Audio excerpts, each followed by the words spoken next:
Okay, good evening. I'm back with Numbers chapter 21. Victory over the Canaanites. The Canaanite king of Arad, who lived in Negev, heard that the Israelites were approaching on the road to Atharim. So he attacked the Israelites and took some of them as prisoners. Then the people of Israel made this vow to the Lord: If you will help us conquer these people, we will completely destroy all their towns. The Lord heard their request and gave them victory over the Canaanites. So the Israelites completely destroyed them and their towns, and the place has been called Hormah ever since, or Hormah ever since. The bronze snake. Then the people of Israel set out from Mount Har, taking the road to the Red Sea, to go around the land of Edom. But the people grew impatient along the way, and they began to murmur against God and Moses. Why have you brought us out of Egypt to die here in the wilderness? They complained. There is nothing to eat and nothing to drink, and we hate this wretched manna. So the Lord sent poisonous snakes among them, and many of them were bitten and died. Then the people came to Moses and cried out, We have sinned by speaking against the Lord and against you. Pray that the Lord will take away the snakes. So Moses prayed for the people. Then the Lord told him, Make a replica of a poisonous snake and attach it to the top of a pole. Those who are bitten will live if they simply look at it. So Moses made a snake out of the bronze and attached it to the top of the pole, and whenever those who were bitten looked at the bronze snake, they recovered.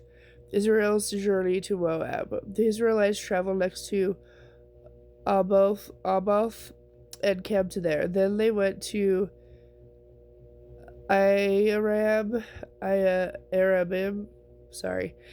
in the wilderness on the eastern border of Moab. From there, they traveled to the valley of Zered Brook and set up camp. Then they moved to the far side of the Arnon River in the wilderness adjacent to the territory of the Amorites. The Arnon is the boundary between the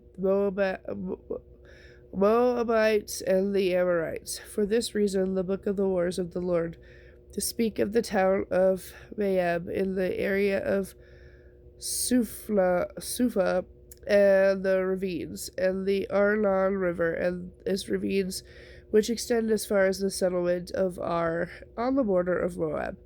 From there, the Israelites traveled to Beer, which is the well where the Lord said to Moses, Assemble the people, and I will give them water. There the Israelites sang this song: Spring up, O well, yes, sing about it. Wow, I don't know why I can't say that. Spring up, O well, yes, sing about it. Sing of this well, which princes dug, which great leaders hollowed out from with their scepters and staffs. Then the Israelites left the wilderness and proceeded on through Madinah, Nathaniel, and Bamoth. Then they went to the valley of Moab, where Pisgah Peak overlooks the wasteland. Victory over Sihon and Og. The Israelites now sent ambassadors to King Sihon of the Amorites with this message: Let us travel through your land. We will stay on the king's road until we have crossed your territory. We will not trample your fields or touch your vineyards or drink your well water. But King Sihon refused to let them cross his land. Instead, he mobilized his entire army, attacked Israel in the wilderness, engaging them in battle at Jahaz? Jaza? I don't know. Sorry if I pronounced that wrong. Well, the Israelites slaughtered them and occupied their land from the Arnon River to the Jabbok River, or Jabbok River. They went only as far as the Ammonite border, because the boundary of the Ammonites were fortified. So Israel captured all the towns of the Amorites and settled in them, including the city of Heshbon and its surrounding villages. Heshbon had been the capital of King Sihon of the Amorites. He had conquered a former Moabite king and seized all his land as far as the Arnon River. For this reason, the ancient poets wrote this about him: Come to Heshbon, city of Sihon. May it be restored and rebuilt. A fire flamed forth from Heshbon and blazed from the city of Sihon. It burned the city of Ar in Moab, and destroyed the rulers of the Arnon heights. Your destruction is certain, O people of Moab. You are finished, O worshippers of Shamash. Shamash has left his sons as refugees and his daughters as captives of Sihon, the Amorite king. We have utterly destroyed them all the way from Heshbon to Dibon. We have completely wiped them out as far as Nophah and Medeba. So the people of Israel occupied the territory of the Amorites after Moses sent them to explore the Jazer area. They captured all the towns in the region and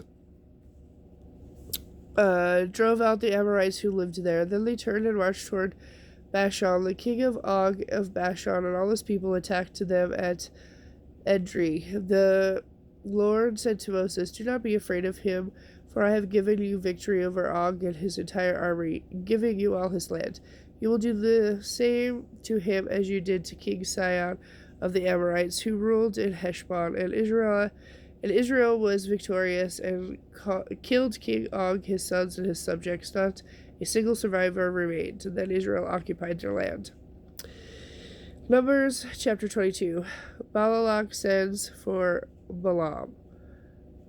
Then the people of Israel traveled to the plains of Moab and camped east of the Jordan River and crossed from Jericho. Balak, son of Zippor, the Moab king, knew what the Israelites had done to the Amorites, and when they saw how many Israelites there were, he and the people were terrified. The king of Moab said to the leaders of Midian, "This mob will devour everything in sight, like an ox devours grass." So Balak, king of Moab, sent messengers to Balaam, son of Beor, who was living in his native land of Pethar, near the Euphrates River. He sent this message to request that Balaam come to help him.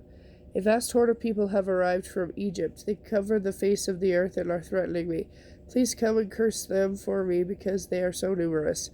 Then perhaps I will be able to conquer them and drive them from the land. I know that blessings fall on all the people you bless. I also know that people you curse are doomed." Balak's messengers, officials of both Moab and Midian, sent out to take money with them to pay Balaam to curse Israel. They went to Balaam and urgently explained to him what Balak wanted. "Stay here overnight," Balaam said. "In the morning I will tell you whatever the Lord directs me to say." So the officials from Moab stayed here with Balaam. That night God came to Balaam and asked him, "Who are these men with you?" So Balaam said to God, "Balak, son of Zippor, king of Moab, has sent me this message. A vast horde of people has come from Egypt and is spread out over the whole land. Come at once to curse them, and perhaps they will be able to conquer them and drive them from the land." "Do not go with them," God told Balaam. "You are not to curse these people, for I have blessed them." The next morning, Balaam got up and told Balak's officials, "Go home. The Lord will not let me go with you." So the Moabite officials returned to King Balak and reported, "Balaam refused to come with us." Then Balak tried again. This time he sent a larger number of even more distinguished officers than those he had sent the first time. They went to Balaam and gave him this message. This is what Balak, son of Zippor, says. "Please don't let anyone stop you from coming. I will pay you well and do anything you ask of me. Just come and curse these people for me." But Balaam answered them, "Even if Balak were to give me a palace filled with silver and gold, I would be powerless to do anything against the will of the Lord my God. But stay here one more night to see if the Lord has anything else to say to me." That night God came to Balaam and told him, "Since these men have come for you, get up and go with them. But be sure to do only what I tell you to do." Okay, with that, I will come back later with part 2 of chapter 22.